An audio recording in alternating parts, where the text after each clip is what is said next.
श्रीमन् महागणाधिपतये नमः। स्थान देवेभ्यो नमः। वास्तु देवताभ्यो नमः।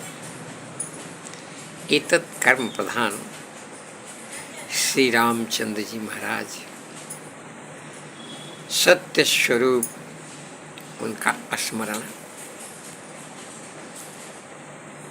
कुछ दिन बीत जाता है और दुख आता है, बहुत भारी कुछ दुख आता है, तो याद आती है कि किसके पास चलें, कौन हम लोगों का दुख दूर कर सकता है। तो रामचंद्र जी के स्वभाव की याद आती है। उनका स्वभाव कैसा है, वो क्या सोचते हैं और क्या सोच रहे हैं और क्या घट रहा है, फिर भी वो प्रसन्न रहते हैं। रामचंद्र जी को पता था कि यह संसार कैसे है, इसको हम लोग कैसे प्रयोग करें। तो उनके गुरु के माध्यम से उनको पता चला कि संसार की सबसे बड़ी उपलब्धि राजा बन जाना नहीं है, विद्वान बन जाना नहीं है, बलवान बन जाना भी नहीं है। सबसे बड़ी उपलब्धि है माता पिता हमारे वजह से खुश रहें, हमारी याद करके उनको प्रसन्नता आए। ऐसा फिर उनके मन में आया भाव कि माता पिता तो भगवान हैं, वो प्रसन्न कैसे होते हैं। कहते हो तो संसार उनका पुत्र है, संसार उनकी उपलब्धि है, संसार उनके संतान है। तो उनके स्वभाव में आया कि हम सबको खुश करें। अब बचपन में स्वभाव आया, कृपा तो थी माँ कौशल्या की, उनका जो स्वभाव था। राजा दशरथ तो बहुत प्यार करते थे, रामचंद्र जी को हर समय सुमिरन करते थे, याद करते थे। लेकिन का स्वभाव था उनको कुछ मिले उनके लिए स्पेशल तो दूसरे को दे देते।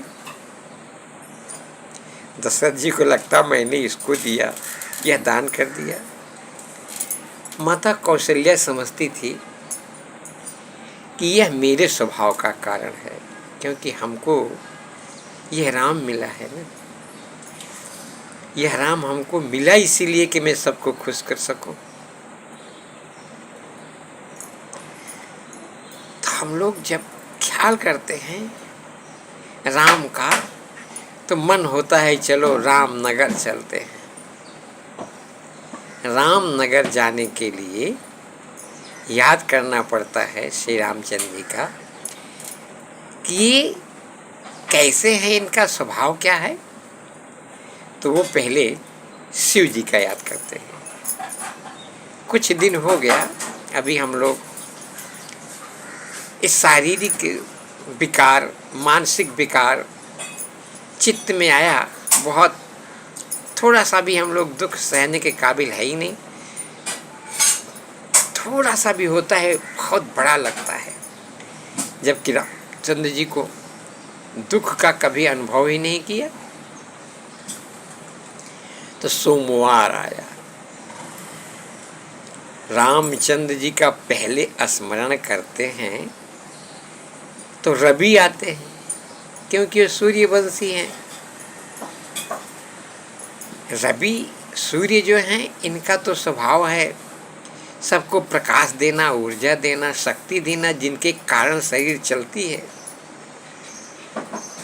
परंतु इनका सही उपयोग न करने पर कभी कभी शरीर को दुख होता है, और वही दुख मन में हो जाता है, मानसिक। किसी को प्रसन्न करना चाहे श्री रामचंद्र जी, तो कि शरीर के अंदर ही सब कुछ विकार भरा हुआ है। क्रोध, लालच, ईर्ष्या, द्वेष, इन संसार की जितनी अच्छी और बुरी स्वभाव हैं सब इसमें ही हैं। कि लोग सोचते हैं रामचंद्र जी तो हमारा उपयोग ही नहीं करते, क्रोध करते ही नहीं, लालच करते ही नहीं। तो जब वो दुखी हो जाते हैं तो रामचंद्र जी उनको भी, उनका दुख उनसे नहीं देखा जाता है। क्रोध उनके चरण में आके पड़ गया, महाराज आप मेरा कभी ध्यान नहीं करते, मेरे को भी कभी प्रयोग कर लिया कीजिए। रामचंद्र जी बोले अरे भाई तुम्हारा प्रयोग करूंगा तो बहुत जन को तकलीफ हो जाएगा, परंतु तुम्हारा प्रयोग कैसे करूं? बोले एक काम करता हूं मैं, क्रोध बोल रहा है, मैं एक काम करता हूं। क्या काम करोगे? मैं रावण बन जाता हूं और आप तो राम ही हैं। तो रावण का स्वभाव क्रोध है, लालच है, लोभ है, जितने दुर्गुण हैं मैं सब अपने अंदर लेकर के आऊंगा, तब आप मेरे पर क्रोध करना। रामचंद्र जी ने कहा भैया मेरा स्वभाव ही नहीं है, मैं तुमको क्रोध नहीं कर पाऊंगा। अरे बोले मैं ऐसा ऐसा काम करूंगा कि आपको क्रोध आ ही जाएगा। बोले बहुत मुश्किल है, मेरे अंदर वो नहीं आएगा। तो बोले अच्छा ठीक है, मैं आपकी प्रिया जो जानकी जी हैं उनके साथ कुछ ऐसा दुर्व्यवहार करूंगा कि आपको क्रोध आ जाएगा। रावण की बात सुने इंद्र जी तो बोले भगवान क्रोध से भी हाथ जोड़ते हैं, उसको भी प्रसन्न करना चाहते हैं। तो वहाँ उनका पुत्र बैठा हुआ था इंद्रदेव का, तो उसने सोचा पहला इसका मैं ही प्रयोग कर लेता। पहली बार जीवन में भगवान को क्रोध आया। इंद्र का जो पुत्र था उसने सीता जी को चोंच मार दिया। ये रावण की पूजा थी, रावण प्रार्थना किया था। भगवान रावण को प्रसन्न करने के लिए क्रोध कर लिए। उनके स्वभाव में क्रोध तो था ही नहीं, लेकिन क्रोध दिखाना था। और उसको जब क्रोध दिखाए उसके लिए बाण छोड़े तो भगा, उसको कहीं शरण नहीं मिले। तो भगवान ने स्वयं एक रूप बनाया शांत संत नारद का। स्वयं वही करते हैं, वही कराते हैं। नारद बन करके आए, अरे तू जा वही फिर क्षमा मांगे। भगवान को जो चाहिए क्षमा, उनको बहुत अच्छा लगता है। इंद्र का पुत्र क्षमा मांगने आया, भगवान दया से भर गए। बोले जा, मैं तेरे पर क्रोध भी किया और अब तुमको क्षमा कर रहा हूं।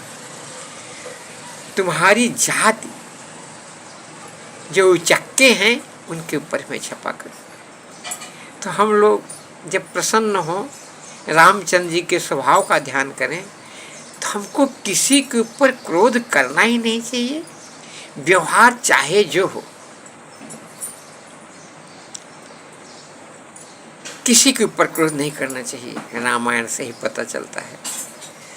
उस धोबी के ऊपर भी भगवान ने क्रोध नहीं किया, रावण के ऊपर भी क्रोध नहीं कर पाए। समझाते ही रह गए, समझाते ही रह गए। वो चाहते तो रावण को एक पल में मार सकते थे, लेकिन नहीं मारा उन्होंने। उसको समझाने का प्रयास किया, लेकिन रावण की तो इच्छा थी कि मैं इनके हाथों से ही अपने शरीर का त्याग करूंगा। रामचंद्र जी यदि किसी के ऊपर क्रोध कर लेते थे, जाने अनजाने में नहीं, मुंह से नहीं, शरीर से नहीं, मन में भी अभी कभी किसी क्रोध आ गया तो उससे जाके क्षमा मांगते। क्षत्रिय कुमार थे, राजा दशरथ के पुत्र थे, बहुत बड़ी मर्यादा थी। आज श्री रामचंद्र जी रामनगर में दर्शन करने का मन हो रहा है उनके स्वभाव का, तो जीना एक ही रास्ता है। यदि हम रामचंद्र जी का सतत प्रयास करके दर्शन करते रहेंगे, उनके स्वभाव का स्मरण करते रहेंगे, तो जीवन से दुख समाप्त हो जाएगा और फिर कृष्ण आ जाएंगे। सोम, रवि जाने के बाद सोम आते हैं। यही सोम में हम लोग हमेशा रहना चाहते हैं। आनंद है, आनंद है। जय श्री बाल कृष्ण।